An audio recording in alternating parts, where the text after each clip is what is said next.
Hello, everybody. Welcome. All right. The Seattle Seahawks have gotten their first win of the 2025 season. They have gotten off to their first road win of the year as well. And things are feeling just a little bit better than they were a week ago. I'm feeling better. I think a lot of you guys are feeling better. I think Brandon's probably feeling a little better as well, but let's check in on him. Let's figure it out. Brandon, are you feeling a little bit better? I am. It's definitely encouraging going out into 10 a.m. on the road, Pittsburgh. When we played in my lifetime, it's been a tough environment there. So to come away with a very easy win is very impressive. Still not completely sure what we have as far as the end game on this, but it's also understandable why that would be the case. That this offense, we wanted it to be fast acting and going quick, but it's probably going to take time for everything to get to where it's going to be at its best, especially the second half of the schedule. But feel good, man. How about yourself? Yeah, definitely in a little bit of a better place right now.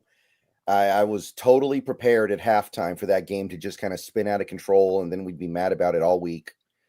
And they just didn't let it happen, and they kind of dominated that second half. Honestly, I was so ready for the game to just get away from us. And I know they caught a big break on the special teams play, but even without that, they were pretty much dominant. They did what they wanted. So it does remind you that this team does have a pretty high ceiling.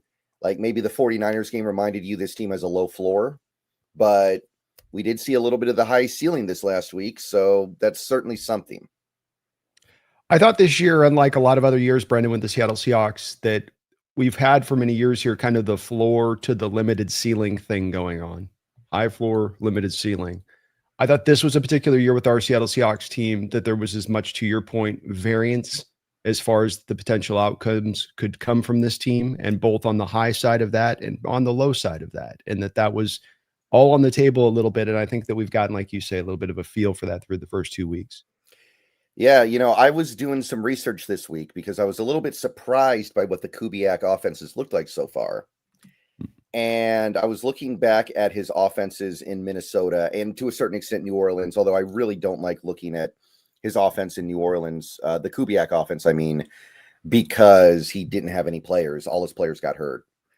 But I was looking at that and I was actually pretty surprised how high variance his offenses have been. He is very, very dependent on the explosive plays. Like you go back to Minnesota had a top 5 explosive play rate that year, and their success rate was really low. Their success rate was like bottom 8 in the NFL.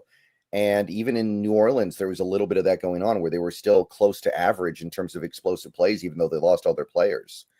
So there is going to be a little bit of a roller coaster, which I didn't think that's what this was going to be. I thought this was going to be more of a low variance offense. So kind of interesting.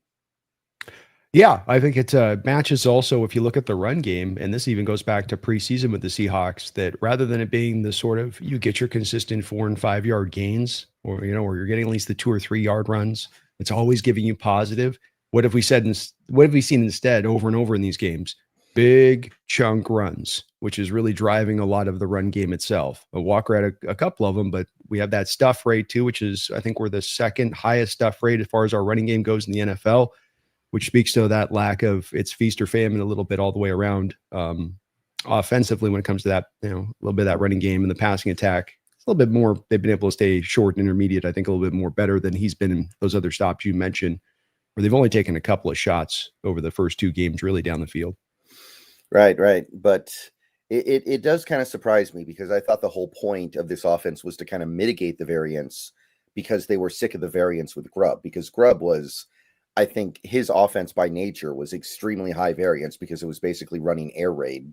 It was just pass, pass, pass. So a little bit surprised that this is what it is, but I don't think it's a bad thing. I will say that I think this game ultimately turned, like to me, the big thing I take away from this game is how good Sam Darnold was on 3rd and long. We had several 3rd down conversions on 3rd and long in this game. And we also had a couple of 3rd and longs that turned into 4th and inches. So him being that good in that situation, that's kind of my main takeaway from this game. And I do wonder if that's sustainable.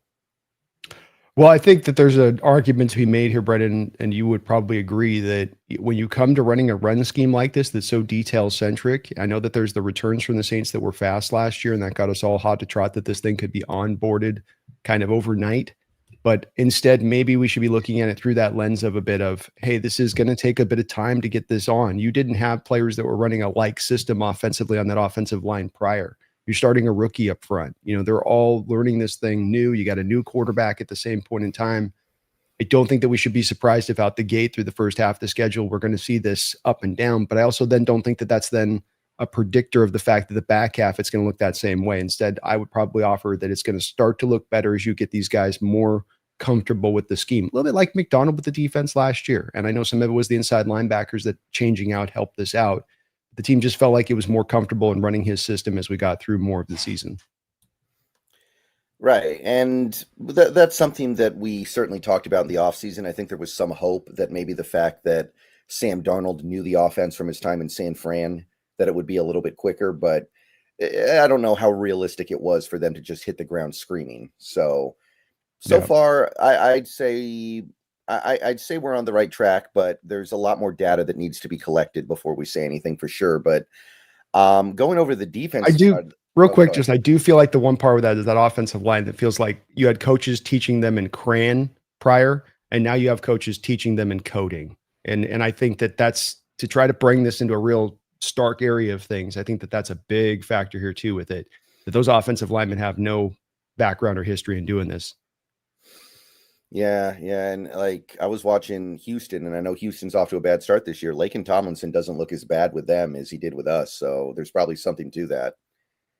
Yeah. And it's, and different schemes, different strokes and all that stuff out there, with them. But you've got Cross, Lucas, air raid backgrounds going back to college. Bradford's never played in this kind of system before. You got a left tackle going to left guard and Zabel. Sundell, and these guys have played zone out there at North Dakota State. Don't get me wrong there, but this is a thing that to me just asks its linemen to be so much more detail driven in their approach rather than just go whoop your man's butt. And our prior regimes here, I think, have just been kind of saying, go whoop your man's butt. And that there hasn't been as much of that there. So to me, it just takes longer, but the fruits and the returns of it will be better down the road. And you'll start to get that consistency, I think, down the road. It's a guess, but I feel stronger and stronger about it looking at some of the outliers on this team. Outlying numbers and whatnot. Yeah. And it is important to note that when it comes to offensive line play, the continuity and camaraderie of that group often matters a lot more than the individual talent level of the 5 players. Yeah. Oh, it's to your point. There's a lot of these blocks where I'm working in tandem with a guy for a second and a half post snap, and we both got to be in the same tandem point, throwing our punch in the same kind of way. Climb off and then go help this guy over there. And it's timing. It's that chemistry. Like you say, it's the continuity. It's the repping it out time after time after time with your same 5 guys. And what do we do know about this, Brendan, is that you and I wanted to see an offensive line that was set with starters right at that start of training camp so you could kind of take advantage of that. And you weren't really able to do that. You kind of announced your starters. You had, for the most part, the basic starters in place throughout training camp, but you're really locked in those 5 basically a week before the start of the season. So that's probably going to mean it's going to take time to get that thing that you're talking about with the camaraderie and all of that. Yeah, and I think that if Oluwatimi didn't get hurt, he would have won the starting job. I think that he caught a bad break there. So there's definitely some instability there. Now, I think that when you look at the way Sundell is playing in zone, and when you think about how Oluwatimi is so limited in that area, I think we probably caught a little bit of a break, maybe. I'm not saying for sure yet, but I think you can make an argument that ended up working out well for us. It still speaks to the fact that this was not exactly a settled offensive line before the season started. Yeah. And if you're not settled and you are moving out parts, then you're going to lose a little bit of the chemistry aspect of things in that way. Not all the way that it's gone, but just that you're not being able to maximize that in the same way like a Eagles team that's run out their same 5 now for multiple years over and all the benefits that brings to them. Absolutely. Real quick, talking about the defense certainly played very well this last week against Pittsburgh. I think 10 of Pittsburgh's points came off of turnovers. So really they earned 1 touchdown the whole game, I think you could say. There's been a lot made of the pressure rate this season. That's been one of the hot phrases in Seahawks fandom right now. It's kind of like how hospital ball has become the big phrase of the year for football fans. For Seahawks fans, it's been pressure rate.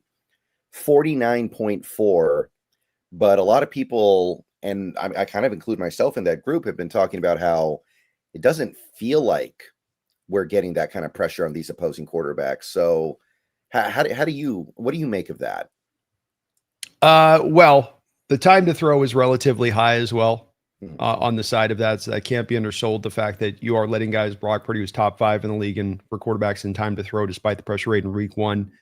And so what I think is going on here early on, because the other stat that's interesting to look at, Brendan, is the blitz stat. The Seattle Seahawks are blitzing at the second fewest rate in the entire Mhm. NFL through 2 weeks. And so what that tells me they're doing is they're rushing a front 4 and they're dropping 7 into coverage consistently. And this is where certainly the sample size aspect of this skews these numbers, because when you walk into Aaron Rodgers, like McDonald talked about last week, you don't run blitzes at that guy. You don't run stack boxes at that guy. He's going to have easy answers if you're going to try to get intricate with him. You've got to kind of remember, this was the thing with Brady too. You had to kind of play Brady straight up. If you started Brady at the end and blitzing him all over the place, his big brain was going to neutralize you. So you've Mhm. got to get it there with the front 4, which caused us to kind of have to stay more, with just the vanilla fronts a little bit. And then that meant that there was going to be some times to me where Aaron will have a little bit of time, or if the front 4 guy is under control, he's out of control and he's on his pass rush and he gets out of his lane, Aaron can kind of get around that because there's not an extra guy there to go clean it up all the time. So I think some of this is driven a little bit by that. Some of it's by the fact that the guy's able to hold on the ball for a little bit of extra time. But I think overall it's getting there. And to me, it is an impressive stat because most of the time, Brendan, if you look at the teams that are up at the high point as far as their pressure rate goes, look at their blitz rate below that. You got teams like the Broncos that are up there, and Broncos love to blitz on first and second down. They start out as a run blitz and it becomes a pass rush. So essentially, it's kind of how they like to run their defense early downs like that. So that's the part to me that's the most interesting, is you're doing it without blitzing, which doesn't seem to, those things don't tend to go together. Usually there's going to be, you don't have to be like the number 1 blitzing team to get the number 1 pressure rate, right? But if you're a high pressure rate team, you've probably done at least a good amount of blitzing, a middle of the road amount of blitzing to get there. Right. And that's not to say that McDonald isn't cooking up some cool stuff, but the thing to understand is a blitz implies sending 5 or more guys, right? If you send 4 guys, but they're not the 4 guys that line up on the line of scrimmage, I don't believe that stat considers it a blitz. Is that correct to your I interpretation as understand it well? that way too. Yeah. Right. So it's not like McDonald's not doing work, but he is, I think, playing things relatively safe. And thinking back to that Niners game, I think you commented on this. The Niners were in 3rd and short the whole game. They almost never got into like long down and distances where a big blitz or something creative would have been probably cooked up, right? Right. So I think that's part of it. And like you said, you don't blitz Aaron Rodgers. Now, this weekend, and we'll get to this Saints game in a moment here, you got Spencer Rattler. That's the guy that I could see McDonald kind of put in the torture chamber. Well, the hard part with that one is the difficult there is the Saints really putting so much at the forefront of getting the ball out of his hands, being Rattler. And that when I tell you it is institutionalized in their offense that he is going to get that ball out when he hits the back foot and it's a 3 or 5 step drop. I think that's where it's going to be hard for Mike to dial that up consistently, because he's thinking not only are these teams trying to just get the ball out of his hands, they have basically just pounded it into his skull that don't hold on to the ball. We don't have the line that can do this. I don't want you. That's danger. Turnover is going to come down. You almost feel like Kellen's in his ear telling him this type of stuff when you're watching him on tape doing it. And look, he's found some effectiveness. Some of it to me was last week, them coming from behind, and it was kind of like Niners took their foot off the gas pedal a little bit. But that's where I would worry. I think it's 2.6 seconds right now. Rattler's getting the ball out of his hands on average. So kind of in the quicker-ish territory of things, that would make me a little bit concerned. The other thing about this too, Brendan, is part of this has been the first 2 weeks that the 2 offenses you faced have put so much preference upon featuring the running back out of the backfield. And if you bring a blitz, once one of the answers that you tend to give a quarterback on the blitz, the hot out to the running back. And so it's where I think this has also kind of caused Mike feeling how teams are playing. It's like, oh, they're not trying to feature their wide receivers as much. They're not trying to just work us on the deep or the intermediate stuff. It is more, okay, we're going to take the short stuff. We're going to take the bubble screens. We're going to take the flat that throws into the flat. And I think that also kind of makes Mike then probably be a little bit less likely, on top of the point you made about a lot of the third and shorts, because that was a little bit this week too. There was a decent amount of them in there this week as well. Right. I think all of that kind of combos together to have you kind of say, okay, let's just kind of play it a little bit more straight up. That is true. I still think you'll probably see a little more blitzing than you did the first 2 weeks, but that is an interesting point. And So far you have to say the Saints are probably managing this the right way. Spencer Rattler's overmatched as far as being an NFL starter goes at the moment, but so far he's been okay. Like he hasn't been the problem, I don't think, for New Orleans. He's maybe not the solution, but he's been all right. So that's actually a really good point. Yeah, top to your point on that, top 10 by PFF rated as a quarterback right now, which to me is impressive when you consider the supporting cast you're working with, considering the defense that's over on the other side of it. The kid's been very heady. He's going to play tough. He's not going to really make the awful mistake. He's used to being under this duress. We scouted him coming out of South Carolina and noted that year he came out, he might have been the most pressured quarterback in that draft class out of South Carolina. Oh, Under yeah. just tremendous amount of heat. So he's kind of used to this. He's not a guy that's going to sink or is going to wilt or is not going to be able to deal with this pressure as it mounts with him. I do also agree with you that you're going to dial up the pressure more than this. McDonald is a guy who doesn't necessarily want to blitz, but I don't see him as being a guy that's going to stay in this 31st, 32nd blitz rate thing. He's got too many fun pieces to utilize on the blitz, and it is just so much a part of this system that it's got to come in at some point or another. And why wouldn't you hear a little bit more? He's not Aaron Rodgers back there. Yeah, and as the season goes on, you're also going to be playing against other more inexperienced quarterbacks. You're going to get, we get to play Penix, and I love Michael Penix, of course, but second-year player, that's somebody you can attack a little bit. We're going to get probably JJ McCarthy. I know he's hurt, but he'll probably be back by then. You're going to have opportunities to unleash the monster a little bit. Agreed. And there's different. This is the beauty about Mike McDonald's scheme, is that unlike what we've been in schemes in the past here defensively, it's not hard lined into this is what we do and that's what we do and that's what we do. We do those three things and we're going to do those three things great. McDonald's system is that I'm able to do everything. I can go to an opponent, I can play back in zone all day. I can come up and play press man on you all day. I can intermix it. I can run stack boxes against you, or I can just keep it static front four on you.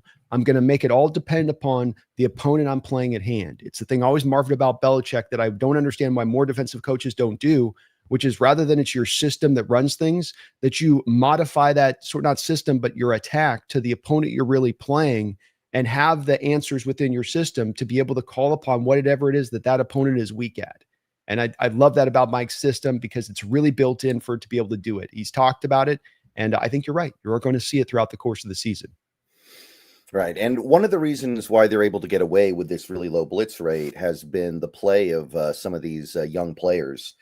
And we got to talk a little bit, I think, especially about Byron Murphy, because that guy's playing with his hair on fire right now.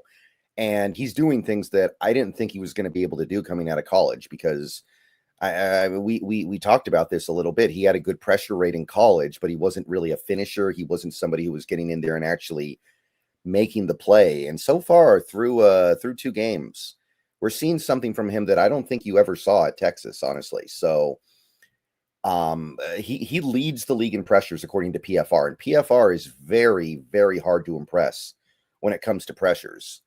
How special of a thing might we be sitting on here with Murphy at this point, you think? Well, I think the standout part here, Brendan, is that he's still doing it all from the one tech positioning, zero tech positioning. That this isn't coming from him now being let loose and freed up to be able to go. So he's getting this done in such an impressive fashion because it's as hard as possibly could be from the place he's operating from. I did think that he got the benefit last week of Arthur Smith seemed to be in rewatching the All-22 tape, Brendan. He's got that real unique running game that he likes to run to himself, Arthur Smith. And there's a lot of I'm going to single block the nose. I'm going to single block the one tech and get the guy slid out, my guy into the second level on the linebacker. And so he gave Byron a lot of opportunities with some one-on-ones there that Byron's also not getting all the time in that one tech. And then Byron just punished them for it. Absolutely. Both in the run game in the past. And that's the impressive thing here too, Brendan, is he's been a full meal deal defender this year. 5 tackles in this last game. Even with them getting a sack and a half, 2 sacks, whatever, you could have said maybe his impact was bigger in this game as a run defender. And what he did is that. So it is very impressive. He's giving you a guy that this is why Mike said that this is the best NFL defensive player in this draft, bar none. Schneider didn't parse his words with that. He didn't go, well, at the spot we were picking. Well, he just said flat out, best defensive player in this draft. And this is what you'd expect to kind of see if that's going to be the player that you were able to go and grab. Yeah, yeah, and again, it's beyond what I thought we were going to get when we got him, and he's still only 22. There's still more that he can do here. There's still more of a Absolutely. ceiling, I think. I mean, I am kind of starting to wonder: is this going to be like some 12 sack a year guy in his prime? Are we talking about those Aaron Donald ish numbers? I think he can. I don't think he'll ever get to quite the Aaron Donald, where Donald even had, I think, a 20 sack season. I think that you're right about the 12 sack ish as being sort of the ceiling point with him, but then he's giving you dominance as both a pass rusher and a run defender. And typically, if you're going to get a guy that's going to be dancing around double digits from the defensive tackle position, it's going to be a guy that's going to have run defense issues. The John Randall comparison that I made for him coming out, for instance, John Randall was not a guy that could hold up against the run particularly well. He weighed about 280 pounds operating out of the three tech. So, he had a limitation even as good as he was in that part of his game. But Byron won't have that. And so he gives you both of these aspects that are going to be, potentially dominant. And it's going to be fun to have. And like you said, very young, still developing. Listen to how Jaron Reed talks about him. Listen to how Leonard Williams talks about him. They feel like the sky is truly the limit for this kid. And I don't think that they're blowing smoke up our butt. Yeah, yeah, it's a level of excitement that this team hasn't had, even in some recent years where the team was good and we were still having fun. Like you look at what Murphy looks like he's turning into, and offensively, you've got JSN, who I think is redefining his ceiling as a player right now with all this stuff he's doing playing on the outside. I mean, these guys might be future all pros, and that's something that this team has not had for a while now. It's felt like so. I don't know if we're gonna get the full good stuff from it this year necessarily, but there is something special brewing with a couple of these players. Agreed. And this is also that big final step that if you're going to break away from being a team that's good and you want to get to great, and the thing that we've mentioned, and a lot of people on the outside looking in on the Seattle teams mentioned over the past couple of years are, where are those difference makers? Where are those separators? So this is that vital thing you need for that last final step to finally be concluded and us to kind of breach over to the other side of things. Right. Right. You need those elite players, the elite player that we haven't really had since probably Russell Wilson was in his prime. And it's been a Yeah. while. Yeah. Amen. All right. So before we get to the Saints game, we do have a few donos I want to take a look at here. Sean McLeod or Sean, I'm sorry, I don't know how to pronounce that name. McLeod. I think you do McLeod. Thank you for the $1.99. Sundal and Zabel seem to have telepathy from college. I think that probably was a factor in us having things play out this way, and so far, so good. Yeah, they seem hooked up on the same page on tape, working together. So you do feel like you got a little bit of a jump start on that process between the two of them, watching them at times, and something you probably, was it probably a mitigating factor, and it being Olu and Sundell so close down the line at the end, where this was enough to kind of push Sundell to go forward. Well, we're also going to get the benefit of these guys' kind of connection there, and it's been cool to see. They're definitely on the same page, and Sundell's got a lot of upside in his own system. I think a big part of that, getting those chunk plays at times with him, is that he can hit to some of those blocks that certain centers can't, and you're able to neutralize a defender who typically wouldn't have been neutralized at the second level on a play, and bam, you're springing something open a little bit bigger. I think they're also kind of going for that upside here with Sundell long-term versus the floor of what you had with Olatimi. Yeah, and I believe Sundell also has 2 years left on his rookie deal because he was a UDFA, so this is year 2. So it's also a little bit cheaper as well, I think, because Oluwatimi was actually a draft pick. So there's also a little bit of a factor going on there, probably. Just a lot of things to like. And again, if you build a good offensive line in the really important positions, which are the tackles and I think left guard, you can get away with stuff at center and right guard and just worry about finding a guy that just kind of fits what you do rather than a player that is individually dominant. Yeah. You want to make sure what you're trying to do is get away from the weak link aspect too. I mean, you want to not have bad parts here and there, and also not the weak link, because a weak link can sink an offensive line. But if the guy's just at least stable and competent in both of those two positions you just talked about, being center right guard, and you got the rest of them on lockdown, yeah, you can get by with that. You can definitely make that, good enough at that point. Those are the two absolutely on the offensive line. Right guard and center are the two lesser of the 5. Those are the 4 and 5 on the pecking order of importance. Yeah. You can get away with stuff there that you can't get away with at other positions. Yeah, absolutely. Especially right guard that's got so many double teams built within it. Yeah. Jeffrey, thank you for the $5. We all already know our defense is going to be good. This boat don't float without a functional offense. Still not convinced about our offense.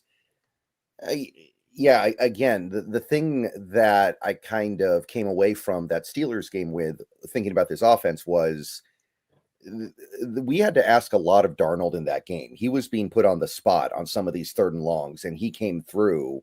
I do wonder if eventually we start to get those third and longs out of the offense a little bit. I think that's the next step.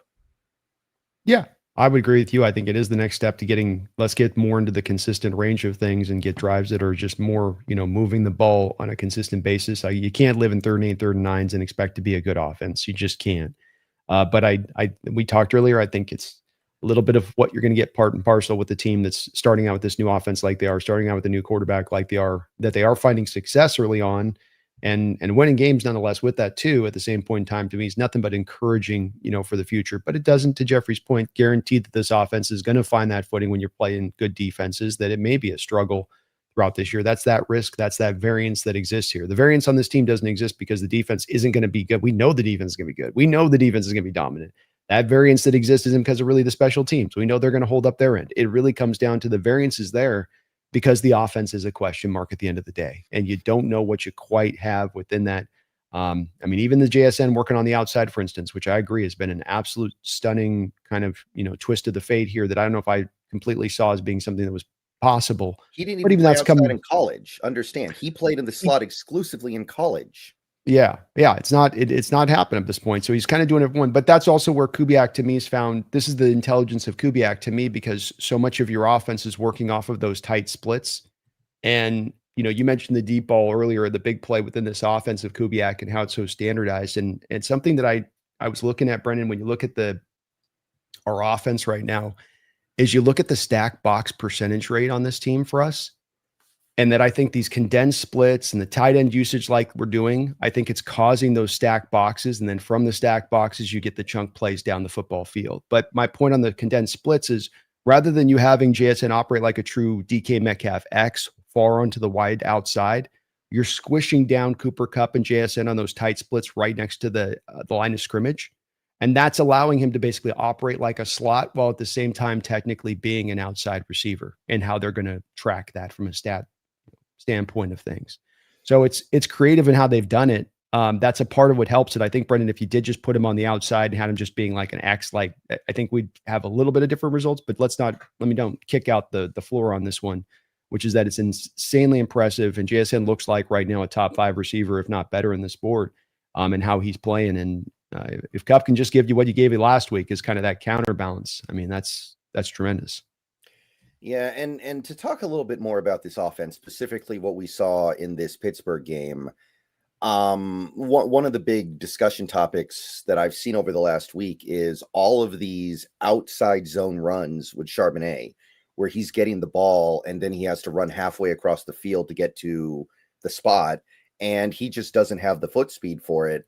And some people were trying to say, well, that's just what you have to do if you want him out there. You have to accept the fact that you're going to have to put him in that situation. But I don't think this offense can afford to have 2nd and 10 and 2nd and 9 so much.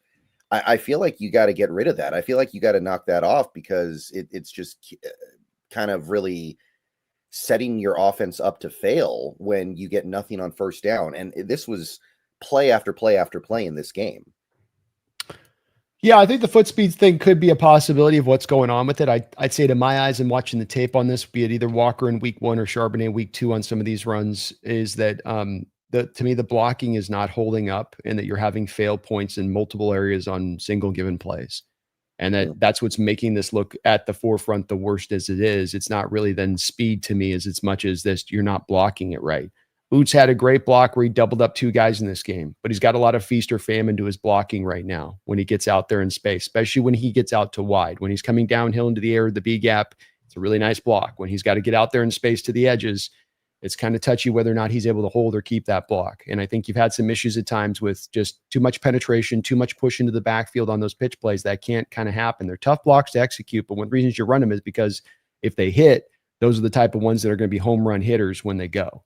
And so I think that Kubiak's leaning on that, saying, hey, just block it up right the way I do it, and we're going to be a lot more successful. Still, I don't want to take it out that the point may stand that he just doesn't have the ability to be fast enough. But I don't think you can just have Charbonnet in there and say, okay, you're going to be our A and B gap guy. Walker's going to be our pitch guy, and then not expect that defenses aren't going to catch on to that very quickly and then neutralize it by leaning into the direction of the way that you're going to go with the individual running backs.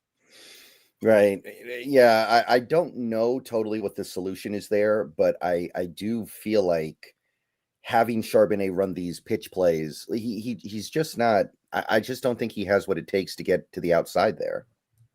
I certainly wouldn't lean on it with him and have him running it at a high rate. I just think you do have to have a little bit of the old curveball. Can't just go with the fastball and Charbonnet, because defenses will pick up on those tendencies, and that's the death knell in this offense. Is the whole point of this offense is you don't know what's coming.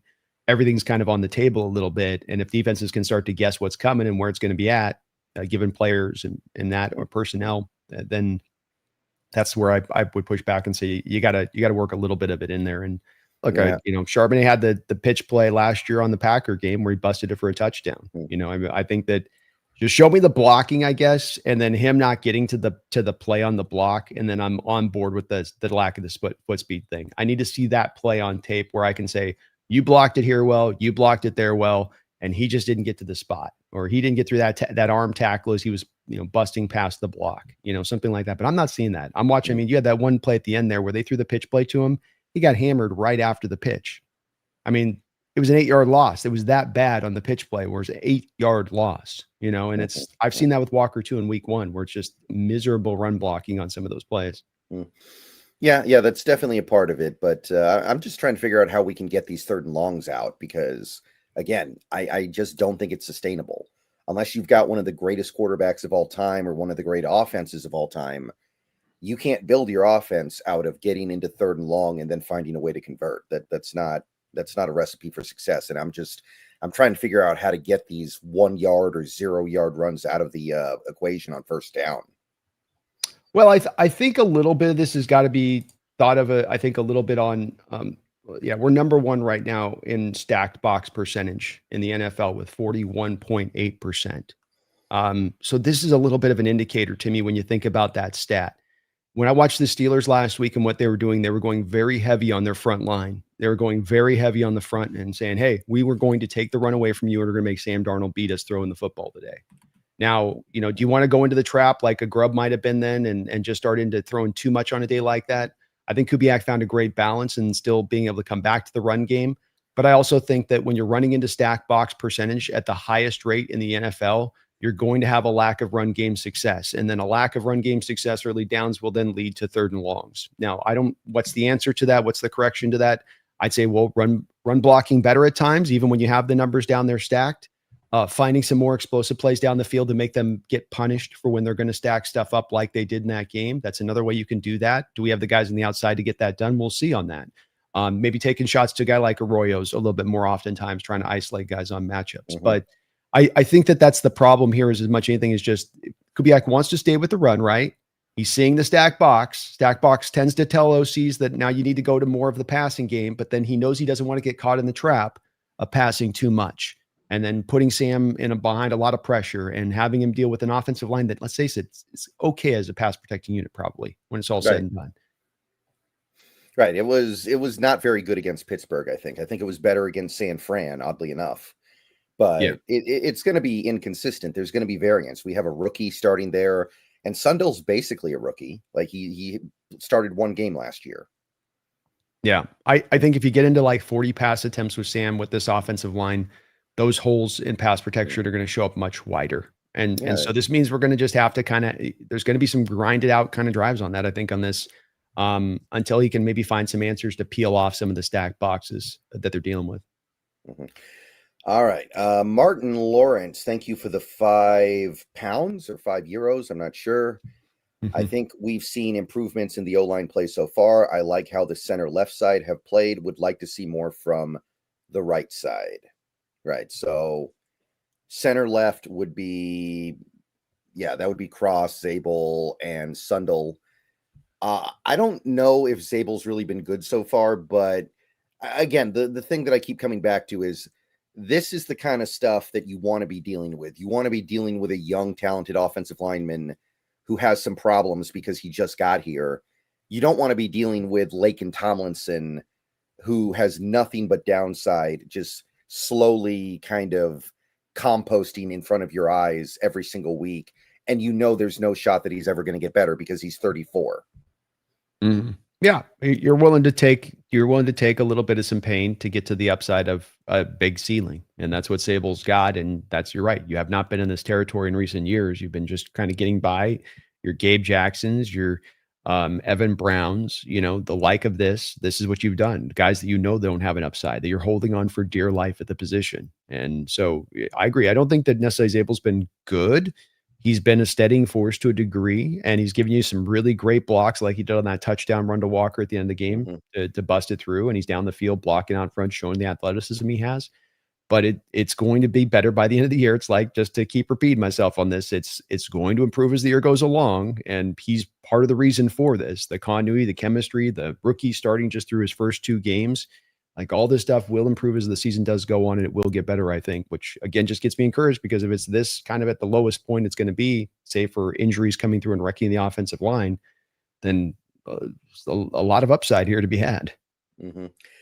And on the right side, I do want to say, I think Bradford's been all right. I think that that little gamble we made this offseason, so far, I don't have a big problem with it. He's not great or anything like that, but I think he's been fine.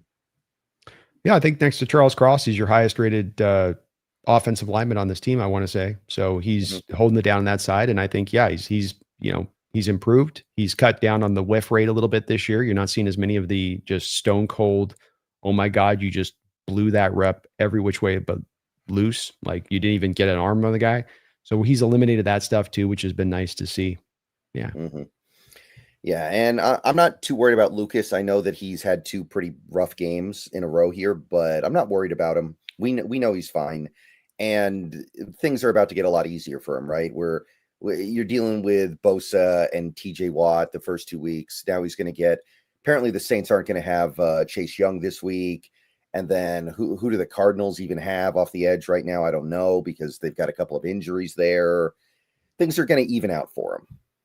And he was improved off the week 1. And he had like to your point, it's a Bosa, Watt, and I would reckon to guess that with Niners and Steelers both spent the majority of those first 2 games with it over to Lucas's side with those 2 guys. And Watt I didn't feel his impact in this game at all, really. Here and there maybe, but not to the degree of what he's been when we played him before, where it's like, dude, we can't block this guy. Yeah, he was kind of anonymous in that game. He had a couple of impact plays, but anybody would have. Mm-hmm. Yeah, I mean, he's being paid a lot of money. He's gonna make it here and there. You just don't want him throughout the course of the game wrecking the whole game plan. And there have been times he's done that. I mean, remember a couple of years ago he got a fumble on Carson in the game, almost won them the game on that. And he had a game, I think, when Gino went in there a couple of years ago, where it felt like, I think he on that was a problem for us in that game throughout the game too. Right. And then I guess the last time we played them, not so much. That was the Mason Rudolph 500-yard game. So I don't think much in that game. I don't think he did that much in that game, I want to say, either. I think he was pretty quiet in that one too. Yeah, I mean, he is on the wrong side of 30. I did wonder about that contract extension. I got to be honest. I was like, I don't know. I think the Steelers are wondering about it right now too. At this point, they're a little nervous. I think he's going back to last year. It's been like 5 or 6 games without a sack or something like that. So it's, if he's dropped off a cliff, they're in some trouble. Jeffrey, thank you for the $2. This Thursday night matchup, woof. Yeah, I'm doing a call-in show. I usually do Thursday night football for members and patrons, but I'm going to be doing a call-in show tonight instead, because I'm not watching the Dolphins. You can't pay me to watch the Dolphins. Well, I'll tell you, I plan on streaming on Twitch tonight, sometime after or close to the end of that game. My best friend may be on the call with me, and he is a Dolphins fan, and he might be drunk. So something to think about. Yeah, it's we got a guy named TD Finn's part of a roundtable, and his reaction videos weekly have been just chef's kiss. Just he's losing his mind right now. You can't blame him, but they're in a rough place right now, that Miami organization. Ooh-wee. Yeah, and they've had the same GM for a very long time for a team that hasn't won anything in 20 years. And by anything, I mean like a playoff game. I don't think they've won a playoff game since Marino, actually, now that I think about it. Yeah, they got the old, it's like the Mickey Loomis situation with the Saints, where it's just like they keep him forever, no matter kind of what. And I think the Miami situation, also, you backtrack it, it's a little bit of a problematic owner. It's not he's not on full on Jerry Jones, Mark Al Davis kind of territory, but he is in that place of like not great, Yeah. I remember that. What's his name? Jeff Ireland? I think it's something like that. Yeah, something like that. GM, I forget. That might have been the GM before the current guy. You're right. God, I can't remember. But man, it's not right that a team with that much history and prestige is this inept for such a long period of time. Like that Dolphins team before 2000, they were one of the kind of the marquee franchises, low key. They were the team that had gone 17-0. They were the team with the greatest quarterback of all time before 2000, probably. I don't know. It's not right. Somebody's got to do something. Yeah, I think one thing that we could take away from this, Brendan, that's a big thing that I think about with the Miami situation, McDaniels, GM that's been there for a long period of time.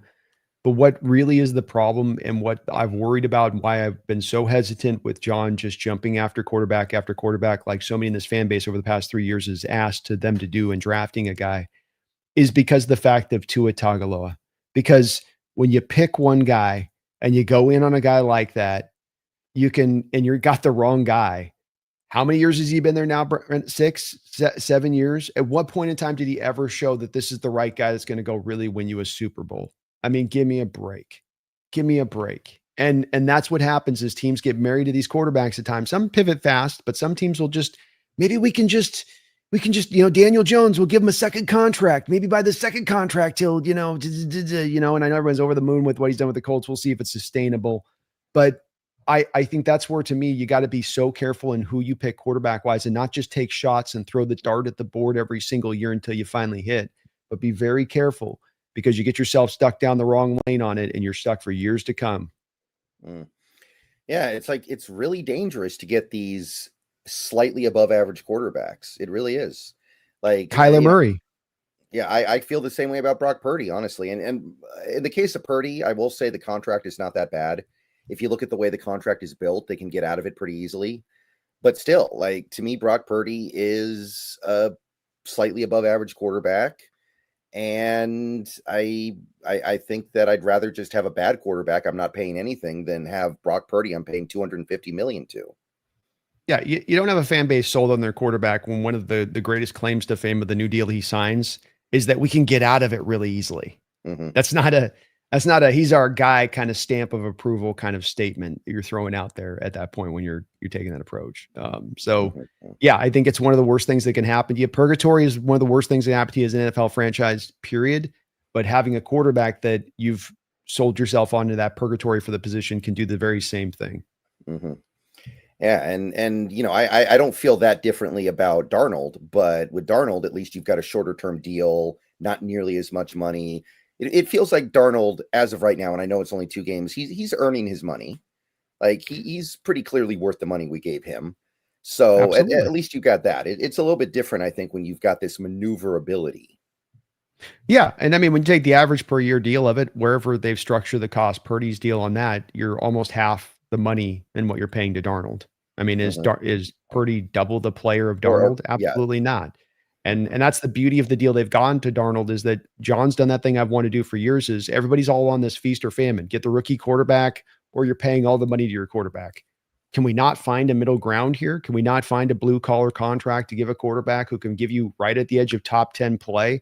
And yet you're able to pay him in that 15 rate, like we did with Gino a little bit. And I think that that's what John's trying to do, is find, hey, rather than overpay for the value, rather than paying like 3 times the price for the value I'm getting, let me switch it the other direction and try to actually get more bang for the buck. And I think that's what they're doing with the Sam Darnold deal right now. I think he's played very well, considering the fact you haven't really given him a consistent running game. The pass protection has been dodgy. It's been mitigated by the fact he's getting the ball out of his hand. The defense in the first game was living on the football field, not giving the offense as much of a chance to get out there. So it's not like it's just been really easy for him here out the jump either. Mm-hmm. Right. I think that if you take out the rookie contracts, Justin Fields might be the cheapest starting quarterback in the league. and Darnold might be the second cheapest, something like that. It's right around there. Sounds right. Yeah, it absolutely sounds right. There's a ton of guys that are getting paid a lot of money in this sport right now. So at the QB position. So yeah, that sounds about right. Jeffrey, thank you for the $5. To be fair, I don't think there are very many teams that can pursue outside runs as good as the Steelers do. They had 5 guys outside as we snapped. Well, I don't know. I mean, I'm looking at that Jets game where the Jets kind of ran all over them, and I don't know if that's true. It's a little early. That Steelers team, they might be in for, I don't know. They might be in for a rough time this year. They might. I think that the first game it helped the Jets rushing attack having Justin Fields on a lot of the shotgun play action keeper stuff. The Steelers were really caught off guard with him as a running quarterback, which didn't make any sense because he was on their team last year, but it was what you saw on the tape was just that caught them off guard on that part of it.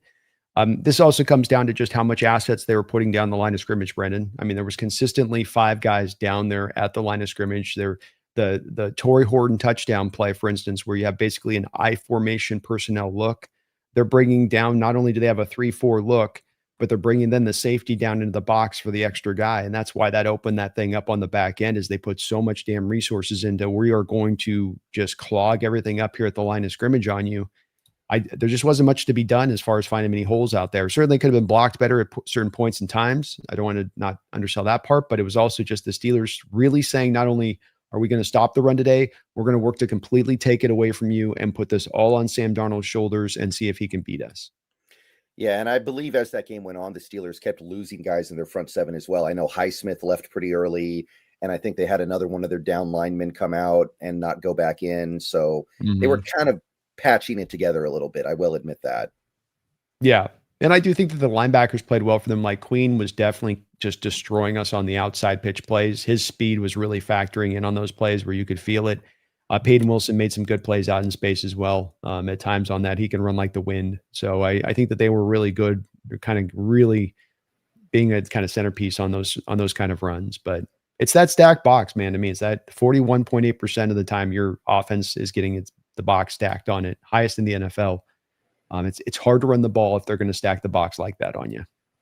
Right. And like you said, it's a little bit hard for this team to counter because they don't have overwhelming outside receiver talent right now. So got to be a little bit creative, like you were saying. And this was something that was talked about during the offseason where you can have a receiver line up in the slot without actually being in the slot. And that would be something we would do with JSN and Cup. So it's kind of nice to see the fan base talk about these things and then the team actually does them. It is. Yeah, we're getting told something in the offseason and it's carried through to the regular season. What a concept, huh, Brendan? Shaw, thank you for the $1.99. I told y'all, give K9 the ball. Mike, please. #Go Hawks. And he also sent this one in as well, which is basically a companion. People said K9 was bad, but man, Sharp was horrible. Yeah, I mean, you're going to have a little bit of hot hand, cold hand throughout the season. I think some days it'll be K9's day, some days it'll be Charbonnet's day, and you got to ride it. And there's nothing wrong with that.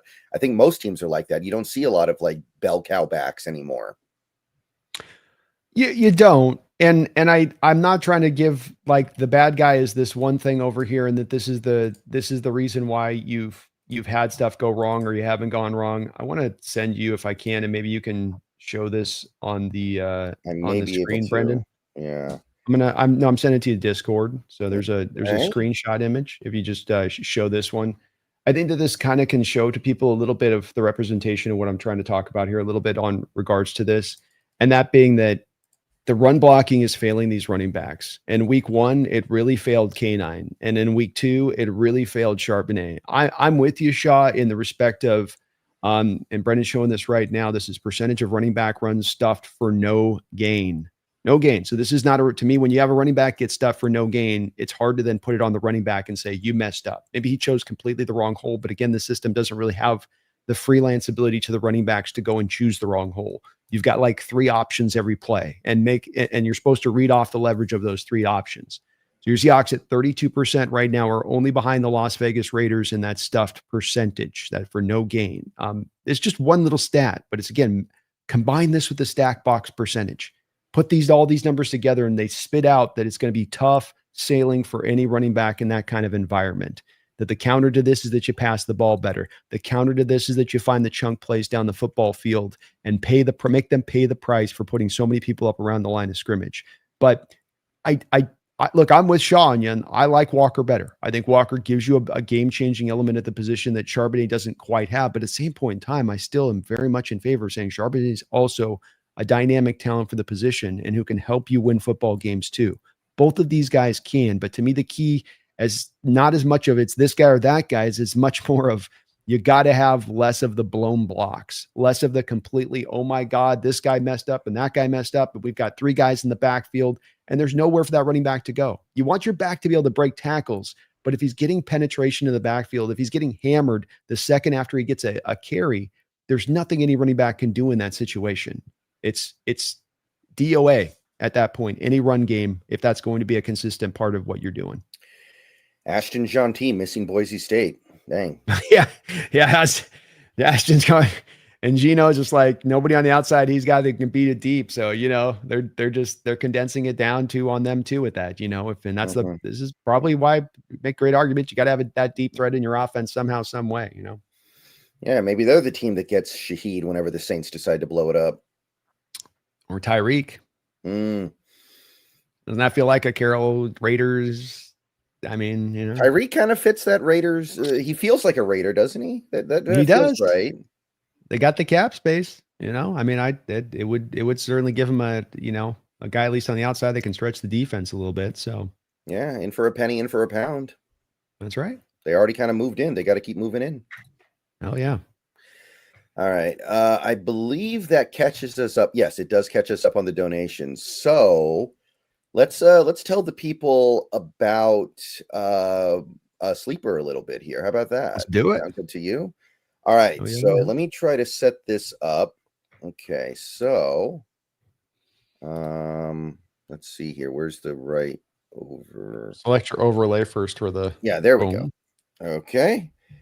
So yeah, sorry guys, this is still a little bit of a work in progress here, but Sleeper is an app that you guys should all be using, especially now as we move towards October, because in October, and a lot of people have been asking about this, you guys will be able to utilize the Sleeper app in Washington State. They are opening up in October. So for anyone who was wondering, well, what can I do with this?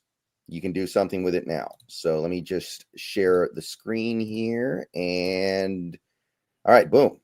Okay, so this is the Sleeper app. Have it pulled up on my Android here. And there's all kinds of fun things you can do here. You can do daily fantasy stuff. You can do all kinds of over-under picks. You can get news as well. You can chat with people in real time about sports. They do football. They do basketball. They do women's sports. They do college. They do all kinds of great stuff on the Sleeper app.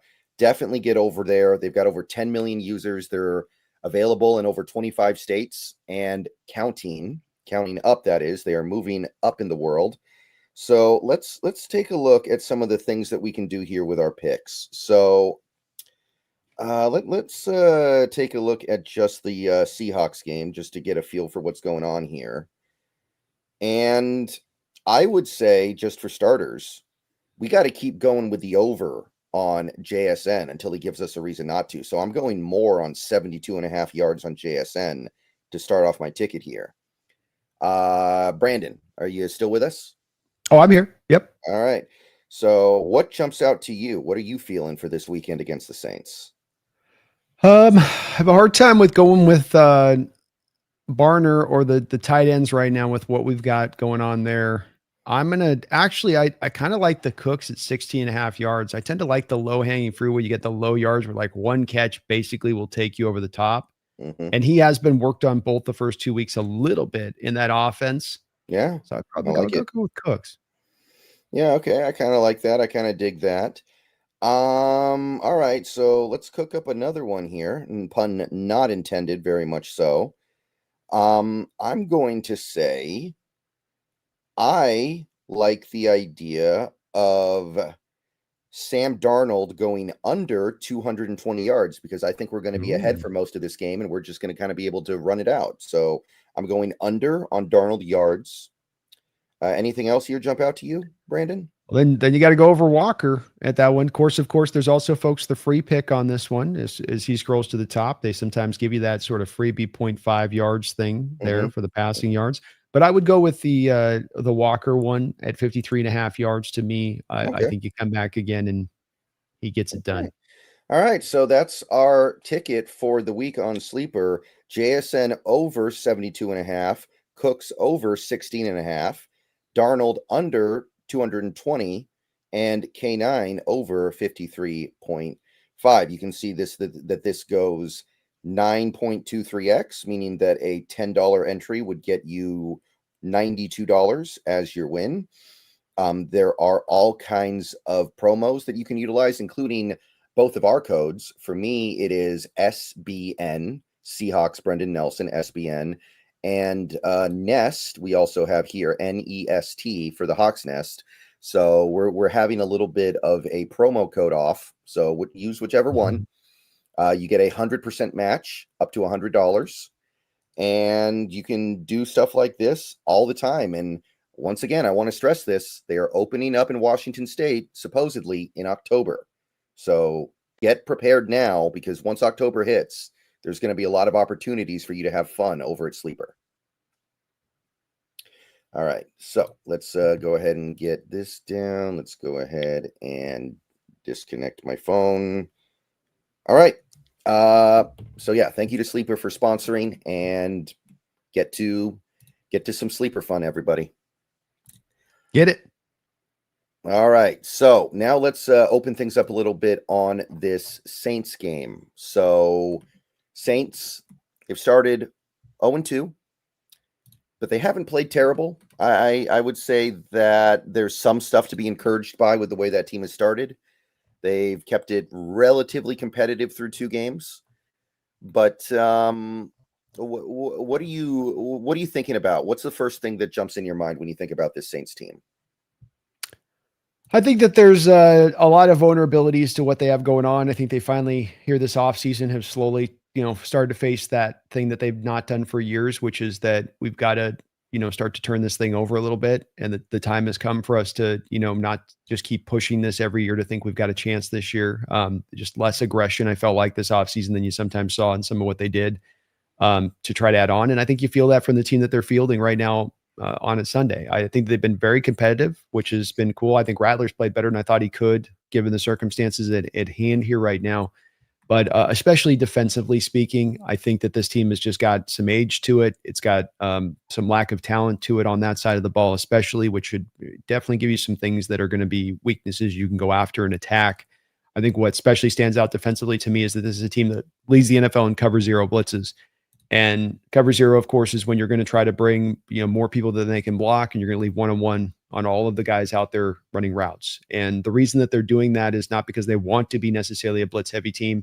It's because if you look at the average time to throw for quarterbacks facing them, they're allowing the longest time period in the league for quarterbacks to hold on to the ball in the pocket. And so they have to get pressure. That is really what's going on here. And so I think you've got an ability both to find some holes in the run game and what they do with that. Niners were able, especially in the B gap, to find some action there last week.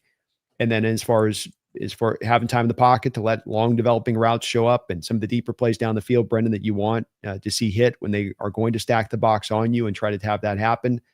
I think that's what you got here. You have in Sam Darnold, the guy that if you blitz him, he's a guy that's going to tend to have an answer for the blitz. It's not that 100% of the time he's going to destroy you on it, but he's so much about a guy operating from that rhythm-based timing nature and reading the play and making the read fast and getting the ball out of his hands. You saw it a lot of times last week.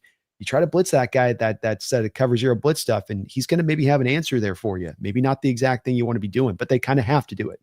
Offensively, a little bit better, but they're sort of waiting for that heavy investment in the offensive line to fully pay off. Trevor Penning's not really kind of route out. They got him trying to kick him into left guard now. Fuwanga's kind of knocked around a little bit. They went from left tackle back to right tackle with him now this year from what they did in his rookie year. And then you have Kelvin Banks, a rookie, starting out there for you. So, even what is kind of theoretically their greatest strength there, there's still some vulnerabilities that exist on there. But you got to take the team seriously, Brendan, because this is going to be a team that's going to be competitive throughout this game. They're not just going to lay over on you. They've shown that through the first couple of weeks. It's a prideful kind of bunch out there, and it's got just enough Just don't make them dangerous. This is not to me in the same territory of let's say a Miami Dolphins team, or where we may kind of find the Raiders at, where it's just they just don't have enough bullets in their particular gun. This team's got a little bit. Yeah, it's the one thing that's kind of tough about catching the Saints early. All these players that later in the season they probably would not have, they have right now, right? Like we know Chris Olave is not going to make it through the whole season. We know that Olave is going to end up getting hurt because he just cannot stay on the field. But right now, he's out there and he's not exactly playing Chris Olave style football. He's averaging like 4 yards a target, but he's out there.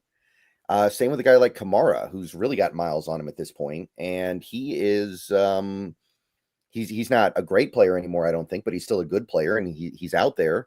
Same with a guy like Brandon Cooks, Mr. Concussion. He's healthy for the moment. If you got this Saints team at the end of the year, you'd probably be talking about, Devon Vele or whatever his name is. They might be looking at I'd say Jalen Polk, but he's actually on IR, isn't he? Yeah, that's a stash away kind of player for them. Yeah, they'd be very, very thin, and they'd have very little going on. But early in the season, they've got playmakers, man. They do. It was interesting watching Olave. I think that those concussions he had a little bit of the Brian Thomas syndrome last week on tape, where it's like a little bit of alligator arms, a little bit of, is that safety closing down over the top? Did you put me in danger? So it'll be interesting to see where, he goes with that. But yeah, they do have a little bit more strength with that. I think too, why you see the yard per the average per catch for him so far down, it's kind of indicative too of just so much of this offense is just getting that ball out of Rattler's hand. Oh yeah. It's just like, we'll take the 3 yards on a pass and consider that a success. And we know that's about what we're going to get on it from the onset of trying to make this play happen.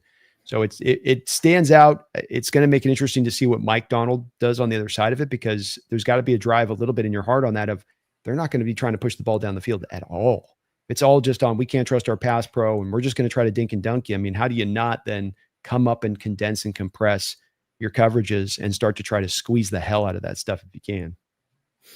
Right. I think even Rashid Shaheed is averaging like 6 or 7 yards a target or something that is not at all Rashid Shaheed like. So they have just completely dropped that deep passing game for the time being, and it's probably the right thing to do. I don't think Fuaga is even going to play this weekend. He's hurt. And Penning, I think he's going to play. It is worth noting, though, that if he doesn't, his backup, who is Dylan Raduns, I think is how you say it, he's probably out. So they're on offensive line. It's not getting any better. And Penning's a right tackle that failed out of right tackle that they're trying to push to left guard. And he failed out of tackle because he cannot pass protect.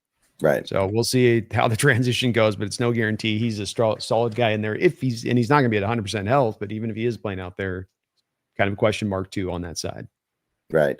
So I do have my eye on this offense. It does have some intriguing playmakers, and Kamara has always kind of beaten up on us.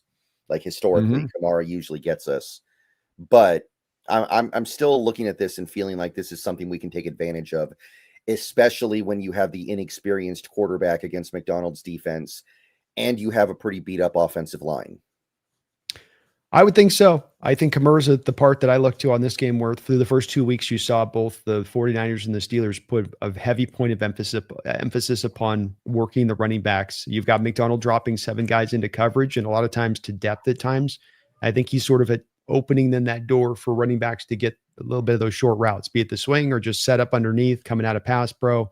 And so I think you're going to see the Saints walk into this game saying, hey, can we get Kamara 8, 9, 10 catches over this game? And in the first game against McCaffrey, they had 9 catches. They got the win. Last week, Jalen Warren had the one breakout run and that's a Kamara special, hard to tackle, hard to bring to the ground, can just keep a run extending. So how you tackle in this game, what your plan of attack is, to understand that they're going to make this a point of an emphasis. So do you counter that by actually squeezing those routes up? Or do you play it a little bit more safer in how you've kind of rolled it? Where, look, that's the good part about the Hawks defense is that, yeah, indeed, you've not given up any real chunk plays over the top. I mean, if they've got a chunk play, it's that Jalen Warren broken tackle, getting up the field kind of situation. But the other side of that is then you are giving up some easy completions at times short in order to accommodate that. So maybe a week this week where you flip that on its head just a little bit. Yeah, and defensively, Demario Davis is my age, man. He's 36. I was looking that up earlier today. I was like, wow. And he's still going too, I got to say. Like, he's still churning. It's one of those positions that's just odd in the NFL that guys can still be at such an advanced age and still play at such a high level. Levante David, Bobby Wagner. You've got guys in the past like Junior Seau, London Fletcher. These guys, Ray Lewis played into his mid-30s. So it's odd that it's this way, but it's also a little bit of kind of a commonality of what you see from the position. All the more reason if you get a great inside linebacker, hold on to those suckers because they last forever. But DeMario's still out there running around. He's kind of like at this point, he's kind of like a diet calorie version of Fred Warner a little bit, and he can kind of do all that stuff, but he's still a factor. He's still flying around, playing with passion, still a problem. Yeah, Cameron Jordan still got a little bit left, but he's getting up there too, I think. He's got a little bit there. He's got a little bit there. I know we're still dedicating some chips to him, which I was like, oh, okay. He's still chipping him, so. He's 36 too, man. That's wild. Yeah. AARP defense. Oof. Not good to go usually that old on defense, but some of these guys like Calais Campbell out there, the Cardinals, he was holding it down last week again. So maybe they found the founding youth for these defensive linemen and inside linebackers. Yeah, Carl Granderson off to a nice start so far this year. You worried about him at all? Nice. No, because it's a lot of secondary effort stuff on most of the sacks that I saw, where the quarterback's just holding the ball probably a little too long. And you tell an offense that they're dealing with a defense that's going to allow you to hold the ball, and it's going to take them so long to get the pressure that you're going to probably have some sacks now where they're going to coverage sacks are going to happen because they're like so comfortable thinking that they're not going to be under duress. I felt a little bit of that from Mac last week. Like Mac was hanging on in that pocket for a long period of time because some of those throws you're making weren't just Jimmy Garoppolo like. They were like him pushing intermediate throws outside the hash marks.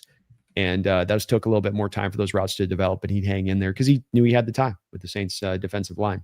If you look at Granderson, he's not particularly well graded. So he's got the 4 sacks, but he's also not awesome. It's not like he's lighting the world on fire as how he's looked at by like PFF and whatnot. That's indicative to me of this being a little bit of the secondary effort getting him there on that. Right. And he's the main guy to think about because I get the sense Chase Young is not going to play. I get that sense too. He's got the toe injury, and I mean, he kind of feels like, and I don't say this about that many players. It does kind of feel like he's chilling out a little bit now that he got paid some money. He was chilling out before he got paid. I mean, that's the thing. It's like he was just like biding his time, just trying to give just this. You're absolutely right to do this and hammer him on this because I don't think it's all players, but I think that there are players like this, and it stands out when they operate this way, where you can just see them kind of collecting the check. They're punching in and they're punching out. And Chase is that type of guy. Remember, he was one of the quintessential guys chasing sacks and wasn't playing the run out there in Washington. Part of the reason that Washington moved him. Not that the guy doesn't have all the talent in the world, but the engine does not run hot on him. And you're right. He's kind of the guy that they were hoping to be that mainstay point for them in this defense. He's out. Brian Brissy that they got out of Clemson a couple of years ago. He's good at knocking down balls, line of scrimmage. He'll get you a block kick. He's fairly decent as a player, but he's not maybe been as quite dynamic, I think, as they were hoping when they drafted him. Still a developmental guy, though, and he's a solid player in what he's been. Yeah, that was a first-round pick. I remember talking about him a lot in that draft with you. Yeah, we liked him quite a bit. A little bit of a guy that's, nose tackle, kind of eating those snaps up. It's like Byron Murphy. It's hard for him to always get the productivity because he is eating up those snaps a lot in their defense. And with him, he was a little bit that tweener type guy where you could kind of bounce in between two different spots. And theoretically, you're giving him like half his reps over 3 tech a little bit to let him go hunt sometimes. But they haven't exactly seemingly done that with him. Mm-hmm. All right, so going to the secondary real quick here, you gotta tell me a little bit about this Kool-Aid guy. What's he doing so far in this league? Because he was a top 10 pick just a year and a half ago. What do you see with him? He's solid. This guy was, remember the guy that I was patting myself on the back. I was one of my prouder moments in recent history of scouting guys because we always do our comps, and I watched him on tape at Alabama, and I was like, oh, it's Marshawn Lattimore. Exactly, Marshawn Lattimore. And then the New Orleans Saints, who had drafted Marshawn Lattimore in the first round, drafted Kool-Aid McKinstry. And I kind of thought that they saw the same thing I was saying. It's like, oh, he's very much the same of like this guy. It's just a good, he's not a rugged kind of, he's a good cover corner, kind of can do a lot of different things. He's going to run with anybody. He's been solid. I don't think he's been dominant. They're hoping, I'm sure, that he can be a bit more improved as a player and that they're going to get more from him, in the long term. But he's a guy that just is always going to tend to be in the right place, the right time, not going to tend to get cooked up, horribly on a route and give you those really glaringly bad moments. He's just solid and steady. Yidium is the guy who we're going to target. Yidium is the guy that you're going to go after the slot. Cooper Kupp, JSN in this game. Whoever gets Yidium in the slot is just going to be going after him. Alontae Taylor's as much like McKinstry, competitive, can do some things, can play some man, can run with kind of anybody. That will be the guy in Yidium, though, that's their weakness, who you're going to go after, and you're probably going to hammer it if you can, especially because it is the slot, and it's hard to double that guy up. And so another game where I'm expecting either JSN or Cooper Kupp to kind of really go off in that from that spot of things. Yeah, it's not a super intimidating secondary. I like Jonas Sanker a lot, but he is a rookie. He's their starting free safety, I believe. Yeah, and that's partly because Tyrann Mathieu retired at the 11th hour in training camp, and that's why they're going with him as a rookie. But I do like him, but he is, like you say, a little young. And Alontae Taylor, I remember I liked him in the draft a couple years ago. Don't know what he's done since then, but I remember liking him for whatever that's worth. He's solid. I think another guy just a little bit like McKinstry, where they'd hope there would be a little bit more development, but that hasn't been that he hasn't routed into a decent player for them either on the other side of it. It's in that sort of place of like a little bit more, but it's fine. It's all right. All right. So that's basically the Saints team. I don't think there's too much else to say. I mean, I don't think we mentioned Juwan Johnson, and he's probably their main threat right now. They do say a tight end is a young quarterback's best friend. So maybe that's something to monitor, Juwan Johnson, because he's been pretty decent so far this year. But yeah, he's a mismatch. The thing with him has been the drop passes. His hands have really been troublesome to start out the year so far for them. So something worth monitoring. Rattler threw him a couple of balls last week that, might have made a bit of a difference in that game overall if he had been able to reel them in. Yeah, they got close at the end there. They had the ball with a chance to go win it, and he kept getting sacked, I think.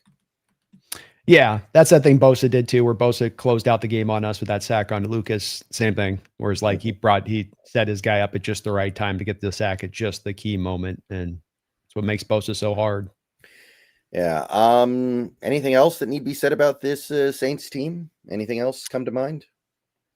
Nothing really. Just I think how you deal with the blitz, and hopefully if they're going to bring out those, if I'm Kubiak this week, I'm saying, okay, we know they want to run these casino blitzes, and if that's what they're going to want to run, then we're going to have a plan in place to be able to destroy them deep, and we're going to take some shots deep. And I want a couple of shots built within there if you're doing it. I don't want the answer to be, all right, we're going to hit a little drag route on the deal on this. Like, this coming in, you got time to throw on the other side of it. I think one place you could really get here, Brendan, is you get the cover zero blitz off of a condensed split look from the offense, right? All these bodies up around the line of scrimmage.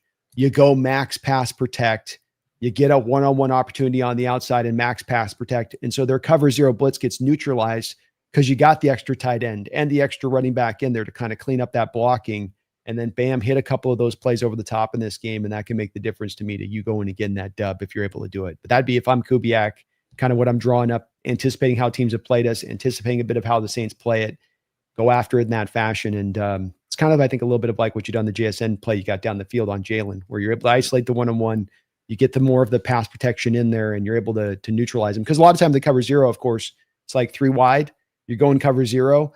The offense still has three guys running routes kind of on the play, or four guys running routes on the play. So you are going lighter on your actual pass protection at that point. You're opening more up of the opportunity for the defense to have the free rusher on the cover zero, that guy that's unblocked coming free. So this way would be a way to maybe kind of neutralize that a little bit. I'm feeling like Torrey Horton maybe making a big play down the field on something like that. I feel it. I could see it. Absolutely. Yeah, he's the guy with like the real 4.3 speed that could really, I think, break the defenses out of their stacked boxes. They had one shot they took to him last week, if you remember, and it wasn't close, and it was just kind of a weird leverage throw where I think Darnold threw it to the middle of the field, kind of like he did with JSN later in the game, where I'm hoping the guy's going to kind of float. Horton's going to float to the middle of the field to catch it, where you're throwing it and you lead him out in front, or if you throw it to the sideline, you're sometimes, you got the corner can kind of pin you to the sideline on it. And Horton ran it more skinny kind of to the sideline rather than to the middle of the field. So it was not even close as far as the throw, but just good to see them at least thinking of taking that shot there, because you got to keep defenses honest. You can't completely just be eliminating that out of the playbook and let them think, oh, they'll never take the 9, even if we even if we stack up the box, even if we bring a lot of blitzes. You got to punish them. And you got the guy in Horn who can do it. You got the guy in Cup and JSN that can do it. They can still get open deep on those kind of routes if you let them one-on-one, especially with two-way go kind of options like that into the middle of the field and the quarterback's throwing to leverage. You know, he can feel the leverage of the defenders here. So I'm going to throw it middle of the field out over here. Like that's what you did get with Ramsey. You know, Ramsey's kind of playing that outside up, and then you just go to the middle. Yeah, JSN runs a good route and gets a little bit of separation, but it's a bunch of you throwing against the leverage of the corner. Right. All right. A couple more super chats here. Mike Fuhrer, I'm not sure. $1.99. Thank you. Thoughts on Gino's comments earlier this week. So this was, I think him just talking about how he felt like Seattle didn't really embrace him because he was following up Russell Wilson, which is the thing that we've talked about for a while now. And so, I mean, it's the case. So makes sense to me. I mean, I think that there's a bit of a difference here. And here's the thing with Gino to me. I think there's a little bit of silliness to Gino at times. I do. And you hear him referencing Michael Jordan and Kobe Bryant as though he's in the same breath as those type of athletes on an equivalent fashion to what he's done on the football field. And I kind of shake my head a little bit. I love confidence in a player. I do. But there's also the place where you're kind of like going beyond confidence. You know, it's like that whole secret thing where it's like, I will manifest my own reality thing. It's like, well, don't get too heavy into the manifestation when it leaves too hard the reality. And look, were there some fans here that didn't get sold on Gino? I mean, yeah, I guess, I'll say this. It's kind of how many people do you see on Twitter still to this day right now, almost on a daily basis, banging the fact that they should not have let Gino go, even after he threw 3 interceptions to the Raiders this last week, banging hard as ever that you shouldn't have let Gino go. So, I mean, to me on this, if Gino's comments are so true, why is there so many fans still now, even 2 weeks into the season, even as Darnold's played pretty decently, saying, "Oh man, we should have kept Gino with it." I think that doesn't I think add up the in my fan base mind. is split. I think there's a pretty clear, like, what's the right word? Polarization here, which you typically don't see with teams with their quarterback. Usually there is a fan base. I think a fan base is much more likely to unite behind a player than they are to be polarized on them. And there are a few fan bases that aren't like that, but the Seattle fan base is kind of one that has proven they will do that. This was, to a certain extent, at the end, even true with Russell Wilson. We got in fights all the time about Russell Wilson with Seahawks fans. I'm sure you remember. I do, but I also think that you're not going to see a quarterback that's just universally loved by the fan base unless he's one of those rarefied air guys that exist in the sport, and there's not 15 of those guys that exist.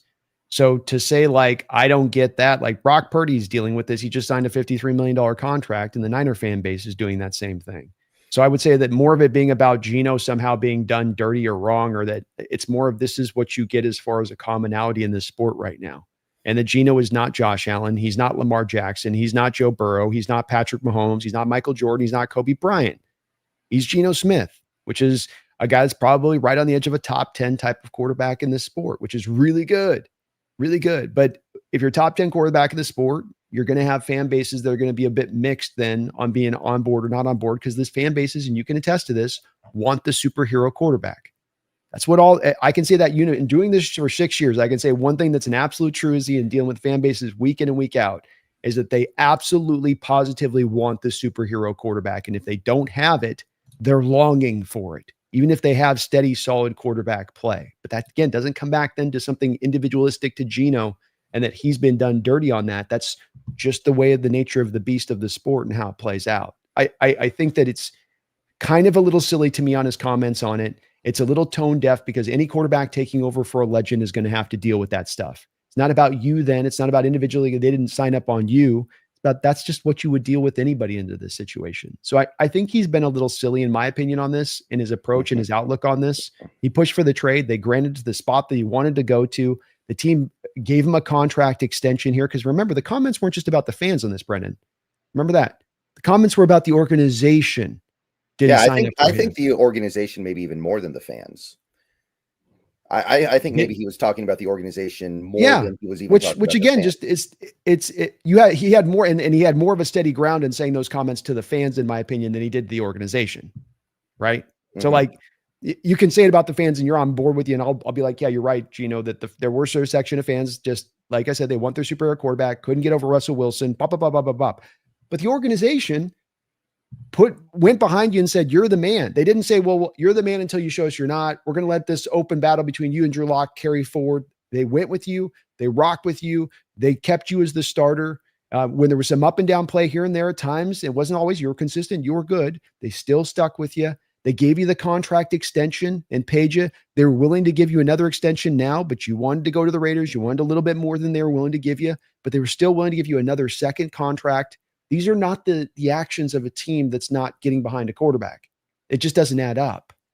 It does it for you. I mean, what is the, no, what it is the does. thing I'm missing Well, here? the thing that I think, the thing that I am not seeing that you seem to be, I don't see other fan bases act like that about their quarterbacks. Like, I don't see, like, I see Packers fans uniting behind Jordan Love and talking about how great he is. I see Eagles fans who will defend Jalen Hurts no matter how many passing charts he have that look like a meme. Like he puts up the Alex Smith chart every week and they still say, no, this is a top 5 quarterback. Buccaneers fans love Baker Mayfield. You've got all these quarterbacks in approximately that range. Houston with CJ Stroud, no matter how much of a, I don't want to say bad because I don't think he's playing bad, but how much of a fall off there's been for CJ Stroud. I don't see Houston fans throwing CJ Stroud under the bus. So I understand that every fan base wants to have the superstar quarterback, but I'm not seeing these other fan bases look at their quarterback that is just, good, like Jordan Love, like Baker Mayfield, like CJ Stroud. And there's this big fight in the fan base over whether or not that's a good quarterback. The only other quarterback I see it with, honestly, and I try to expose myself to these other fan bases a little bit, is Dak Prescott. For some reason, even though he probably should have won MVP 2 years ago, even though he's got every Cowboys franchise record, there is a significant portion of the Cowboys fan base that thinks he's a bad quarterback. That's the only other one I see it with. So maybe you're hanging out with different Niners fans than I am, but all the Niners fans I know love Brock Purdy. No, there's definitely plenty of people out there with the Brock Purdy side of it that on the Niner fan that aren't in. Kyler Murray would be another one with the Cardinals, just within our own division. There's 2 of them right there for you. That Yeah, maybe I would say, Kyler. I could see Kyler, but I'm not seeing it with Purdy at all. I've seen Charger fans that aren't in on Justin Herbert, which I thought silly. That are like that aren't all on board on what he's doing out there. I think it's a mixed bag. I mean, there's a lot of different examples and a lot of different directions of this that we can kind of go to. But I don't know that I would buy in as much of the story you're selling on this one, that there's, if you're even just halfway into the point of that quarterback there, I think all of those instances are different in themselves. CJ Stroud found instantaneous success, which is part of what then endears him as a quarterback that was drafted to give him some room for error. Baker came in there and was instantaneously really, really good for that Buccaneers team in back-to-back years, which is going to help, endear you. There's not a legend you're taking over in the Baker Mayfield point, as well as another thing. You mentioned Dak, which is absolutely, they don't want him there. A lot of that fan base is not in favor of, Dak being there. With the Love thing, I think Packer fans are in general, and I think there's some Packer fans that are still like, there's still a little bit more there to be proven as well. I think they like him in general, but I don't think he's like looked at in the same way of like the Rodgers or Favre was before him, that he's into that sort of sanctity of like, level where he's at. I think the Lions like Goff fan wise. I don't think that they're sitting there going, yeah, this is the guy that's taken us to the Super Bowl. I think there's a good amount of that fan base that say they'd have some questions for you on that side of it, and then we've got a variety of other quarterbacks that are in that sort of prove it phase of it, from your Caleb Williams to your Trevor Lawrences and everything, that are Spencer Rattlers that are obviously maybe not the guys / kind of out on. So it's kind of 3 different sections, I'd say to you on that. But I would say that I don't see vitriol with those guys, though. I don't see any Packers fans being like vitriolic with Love. I don't see the hatred for Baker Mayfield that I see for Dak Prescott, for example. Like, it's a different thing. There are Cowboys fans that legitimately just hate Dak Prescott. They think should be a backup in this league. And it's just really weird to me. Yeah. And I don't know if Seattle fans hated Gino Smith. I mean, I don't think that they were sold on him. I don't think that they were necessarily, there was the contingent that wasn't necessarily on board with him as being the long-term answer, that you had to do something else. But I also don't know that it was an absolute, it was more of that they just felt like we need to get better, more than it was like, I just hate the guy, I can't get signed up on him. It's like, I'd like I've believe me, I've seen it in my comment section. I read my comments. I see the hatred. I'm on X probably way too much. I probably need to uninstall that app at this point. But there's some hatred out there. So I don't know. To me, it's just I see it from this same group of people, but a different sport, with Mariners fans, with a guy like Julio Rodriguez. How many Yeah. times have I seen this year somebody say that we need to send Julio Rodriguez down to AAA because he struck out a few times in a game? Meanwhile, he's literally the best center fielder in the game, and they still cannot embrace him. They have to find every little thing to criticize. I don't know. I think there's something up with this fan base that makes them look at these players, and because Julio Rodriguez isn't quite as good as Ken Griffey Jr., he should just be sent down to AAA. And I'm on a lot of Mariners Twitter people, so I see that comment a lot. I see people just refuse to say anything nice about a player as good as Julio Rodriguez. So I think there's something up with this fan base, with these sports Could fans. be. I mean, I think to me, it's more of just our individual fan base. I think it's just more of the modern day fan, a little bit highly reactionary, highly knee jerk reactionary, highly critical, hypercritical at times. I think that this is kind of what you get in this modern era for whatever reason, a little bit across the board, which leads to these people kind of jumping to conclusions on that type of stuff. But I think you're getting that kind of in general places, just my opinion on it, and more kind of it's a bit of everywhere you're getting it a little bit. Maybe a little more pronounced on our side of it, our fan base, maybe a little bit. Certainly we are passionate people, and that passion can go to anger and go to, going off the ledge at times. I'll attest to that. But yeah, I just feel like when it comes to the quarterback position in the NFL, it's the most important position, and fan bases in general have their varying opinion on guys, unless you really do have that usually true blue guy.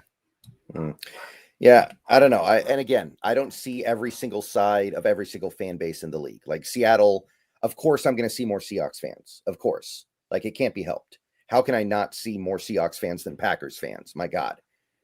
Although there is actually a Packers bar like 10 minutes from my house. So I do see a lot of Packers fans. Yikes. Now that I think about it, it's actually right there. There are Packers fans all over the place here now that I think about it. But regardless, I certainly see more Seahawks fans, and I just passing along what I see. There's a lot of polarization. Do you think we were unfair to Gino Smith? Let's get to the bottom line. Was the Seattle fan base unfair to Gino Smith? I think so. Yeah. I would say yes. Okay. I think the answer is yes. I think he couldn't win. I think he could not win. They talked about his turnover rate the first year. The next couple of years, he gets the turnover rate way down. Now it's like, oh, now that doesn't matter. Now it's something else. And then the next year he does this, and it's like, oh, now that doesn't matter. Now it's something else. And I do think it is in part the Russell Wilson thing. And we've kind of talked about this before on this show. It's a hard act to follow. It is. But yeah, no, and I felt like initially there was definitely that spirit. I felt like over time it moved in the other direction quite substantially, and that if anything, it maybe overcorrected by the end, in my opinion, to where the fans had kind of gotten to the point of it was like a Gino Glaze session a little bit, and then not looking at some of the deficiencies that were there within his game. I thought it definitely spun to that other direction. But initially, yeah, certainly out the gate when he first walked in, it was like that. No, I don't think it ever spun that way, but maybe I'm just in the wrong parts of the fandom. Maybe I'm just hanging out with the wrong people. I'm telling you, every day I see it up on my feed. There's somebody coming up on my feeds from somewhere talking about the Gino. It's been throughout training camp that you see it, the lamenting the fact that they let him go. So if a guy's so hated, you would think that would have been, you just turn that page over instantaneously. No problem. Look at Sam Darnold and how many people are hesitant to sign up on him. I mean, if people were hesitant on Gino, what do you call the people's reaction to Sam? Again, maybe I'm hanging out with the wrong people. I think people have been all over Sam. I think they cannot wait to embrace that guy. I see hardly any negative comments on him whatsoever. Yeah, we're seeing things completely the other end of it then with that. You've been saying that people since the Sam Darnold signing, that people are in on the Sam Darnold, that this has been a great sign that they're fully on board with it? Not at the signing necessarily, but at this point, I'm seeing a lot of people who are pretty deep into him. Well, he's starting to show some good things right now, but yeah, we go 3 weeks ago into training camp. That's not the same place though. And when he's had only 4 attempts in training camp, you don't know what you have in him. The majority of this fan base is like, oh my God, we've taken this major step back. I feel like I'm taking crazy pills here, Brendan. The fan base was like, we've just taken a major step back at the position. I mean, that's in doing my show and doing hours on end with talking to people on my chat. I mean, that was the commonality I was dealing with over and over again. I was the guy out there on the Sam Darnold thing going, guys, he's going to be better than you guys are saying. That's the whole point of why I had to say it, is so many people were telling me he was going to suck. So now, but not 3 weeks ago. I feel like when the signing happened, it was pretty polarizing. I feel like as time went on, people kind of chilled out. And I think most people are relatively on board. especially at the rate that he's getting paid. I don't know if a lot of people are saying that Sam Darnold is going to be Josh Allen, but I think that most people are at least on board with it at this point. I think that after the initial signing, people kind of chilled out a little bit. Maybe so. Right now is a big difference from where we're in 2 weeks in, where he's looked competent, capable, and he's getting the job done. When it was prior to that in training camp, that was not what I was hearing, and it was stark. And as far as the people that were like, they were open the process and being good, but everybody to a man just about was like, we've taken a step back at the position from Gino to Sam. Because I've gotten in countless arguments and debates with people trying to say it's not that big of a step back as you're thinking it's going to be. I mean, countless throughout this offseason. Mm-hmm. Oh, and by the way, real quick before we move on, I want to say the Mariners just won. Let's go. Hold on, let me get my applause button, Brendan.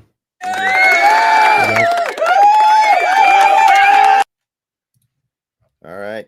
So that means we head into this Houston series all tied up. We're about to play 3 in Houston, 84 and 69 on both sides. So go get it. This is it right here. Go get it. My goodness. Come on, guys. Go take this thing. They're vulnerable right now, this Houston team. Get it? Yeah, I'm really getting annoyed. They keep all these teams we need to lose so we can actually just clinch it. They keep winning. It's really driving me crazy. Well, you're worried like I am that this great season with the Cows' epic year and Julio, rounding in as he has to form as the season's wound down, and you got a great lineup put together. You finally went for it at the trade deadline, and you fall still short of it nonetheless. I mean, that's the big freaking nightmare that we're kind of potentially facing, and hopefully not. Yeah, we got like a 90% chance of making it. So it's not even about making it. We're going to make it. The issue is, do we not win the division? Do we then have to play on the road? This team has struggled on the road. Castillo can barely pitch on the road anymore. It feels like if we have to go on the road, it's going to be so hard, especially if we have to go to Yankee Stadium and play in that stupid stadium. Got us a couple years ago with the Astros, right? You had to go on the road on that one where you're able to get a couple at home to get a couple of the wins, and then you had to go back to the road thing to make it go. So yeah, I have full confidence this team will make the playoffs, but if we get a wild card, I don't know how long it's going to last. Yeah, good point. All right, back to the super chats here. We got a couple more. Bronze Sausage with the $1.99. You guys are awesome. 27-13. Go Hawks. So this is a good time to do a little score prediction. Mine's pretty close to this one. I went with 23-13 because I just don't feel I feel like we're just going to kind of get ahead and then just kind of control the game from there. It's not going to get crazy out of hand. I don't think this Saints team is going to turn the ball over enough for this to be a blowout. So I'm going to say 23-13. I'm going to go 24-13. So I'm going to take you right around the same place, Bronze Sausage. I think you're definitely in the right place where I see the Saints scoring about that. And then I see us putting up a couple of touchdowns plus a field goal. It's about what I can kind of see from us in this game. I think just consistently getting it done. I do agree with Brendan where you're probably going to get out ahead of him and then just kind of, try to lean on him as the game goes on a little bit here. But I think we do take this one. I think the team understanding that they haven't played well at home in recent years, it's going to help you to get around maybe overlooking this opponent. It's like, look, we've got our ass handed to us for the past 2 years at home. Like, we need to start to set a new standard here. Yeah, it's getting old. It's getting old, people. Real cool.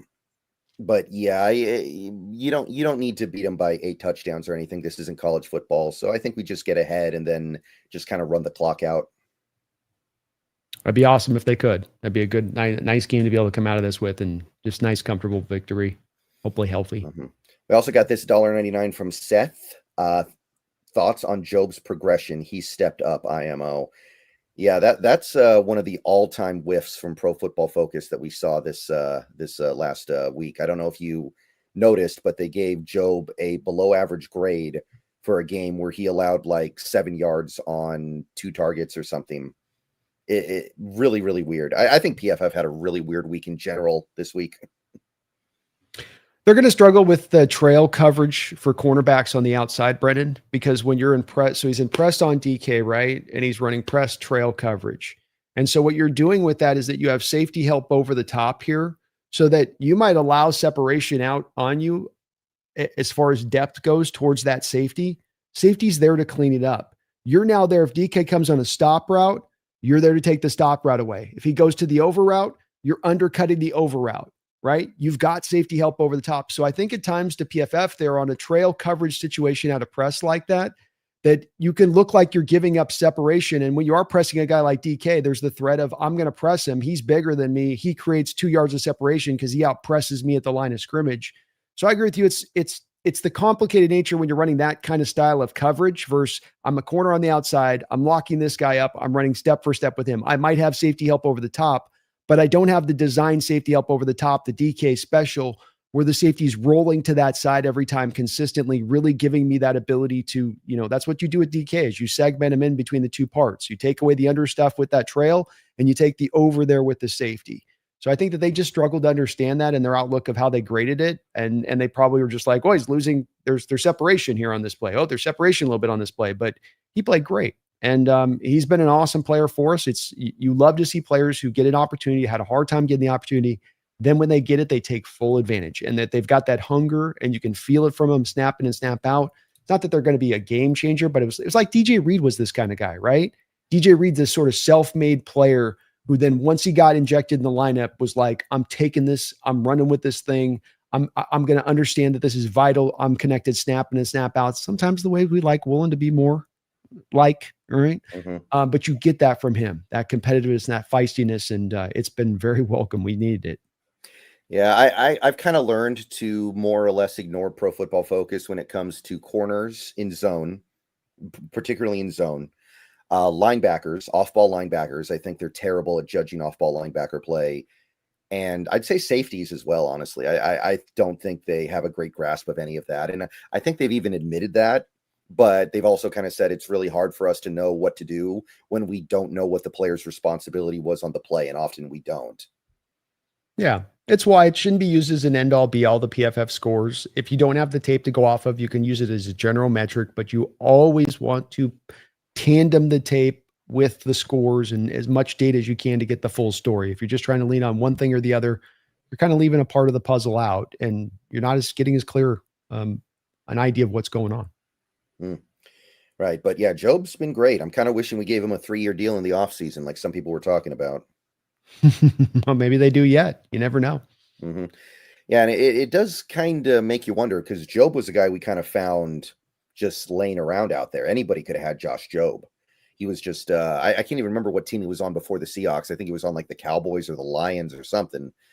But it does make you wonder, do you really want to be given $25 million a year to Woolen and then $28 million a year to Witherspoon when you can find corners like this that McDonald can get a lot of good mileage out of?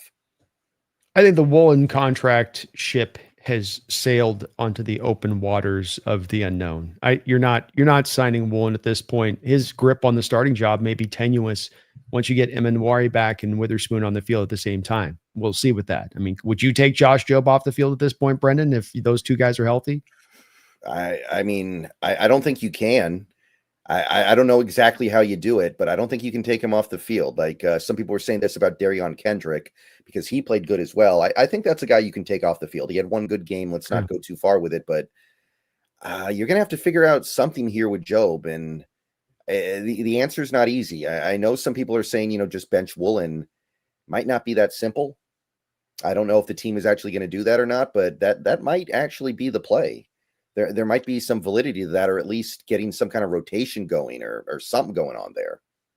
It's a good problem to have, but I'm in the point where it's not an easy choice. Let's just put it that way. I don't know which way they're going to go with it, but it ain't going to be an easy choice when that, you come down to it. And I do think, Brendan, to your question, you can afford to pay Witherspoon. I think the key on this is that you don't pay two of them. Mike McDonald's defense is going to play so much zone, and it's going to have these guys, not need to have to be necessarily locked down in how they roll. I think that there's less of a need then to have the cornerbacks that can freaking lock everything down. You could almost make the argument, Brendan, that you go get that guy and you pay that guy money, that you're wasting assets a little bit because he's going to be playing in a little bit of something that you could have gotten by with a much cheaper player. Remember the Ravens and where their cornerbacks were there. I mean, I know that they had, Humphrey, who was a little older in the end, but they got by with like a couple of guys there and in that secondary in that year. That was not where their strength was at. So I think that you got to know your system and scheme with Mike McDonald's defense. And that means that the assets, as the team has put, have got to be up on that front seven. That's where you really want to have, the onus. But I think there'll be room for Witherspoon to still go and get that big contract because he's just kind of an outlier and he plays that slot's so much of a man-based aspect of what you have them do anyway. And Right, but I you think can't pay both is the point. I don't think Yeah. you can pay both, especially No. not now. No. Same in the way you couldn't play DK Metcalf and JSN if you were going to go to a run heavy system that was going to be what we are now. It didn't make sense to pay two receivers $30 million if it's not going to be pass happy. Mm-hmm. Right. We also got a couple super stickers here from Glenn Coral. Thank you, Thank you for the Glenn. $5 Canadian. I can't see what the super sticker is in StreamYard, but I'm sure it was very nice. So thank you. Yeah, we also had this, the $1.49 Canadian super sticker. So thank you to Glenn. Thank you, Glenn. Appreciate you. And I think that will do it for the show. I want to remind everybody real quick, once again, we are being sponsored by Sleeper this year, and they are opening up in Washington State in October. So get on over there with promo code either SBN or promo code NEST, N-E-S-T. So those are the best ways to get a little bit of a head start in your Sleeper experience. Great app. And I think we've said all that need to be said. Let's just go out there and get this win. Let's try to make it a little bit easy. It's an opponent where you have the potential to make it look pretty easy. Just go out there, get it done, and let's get off this home game schneid. Let's do it, man. Let's reestablish dominance at home, Brendan, and let's not overlook this opponent. Get this thing going right. Come back down to the Cardinals next week and a chance to maybe go 3-1 and start this year off in the proper right fashion, even with that brutal opening week loss. Okay, so I thank you everybody for showing up today. We had well over 300 people for a good chunk of the stream today, and you're doing your call-in show tonight, right? I am. Members of the channel, be looking out on your community post as I posted already the link, but I'll post it again today. We're going to do 5:00 call-in show here over at the Nest for members and patrons of the channel, but that'll be going on later on. All right, so everybody go check that out. Become a member over there if you haven't already. Subscribe and like on both of our sides. And we're off to a pretty good start, guys. 1-1 going into Pittsburgh, winning. It doesn't undo what happened in week 1, but all you can do, you can't undo what happened in week 1. All you can do is move forward. The team did move forward. Going into Pittsburgh. I don't care if Pittsburgh wins 5 games this year. That's still a tough thing to do, to go into Pittsburgh and win as a Seattle-based sports team. So I'm taking something from that, and I think you guys should as well. Let's keep it going. Let's build some momentum here going into a big Thursday night game where we're really going to need the win if we want to start actually laying down some credibility. But we will have plenty of time to talk about that next week. I'm Brendan. This is Brandon. And don't you ever forget, go Hawks. Go Hawks.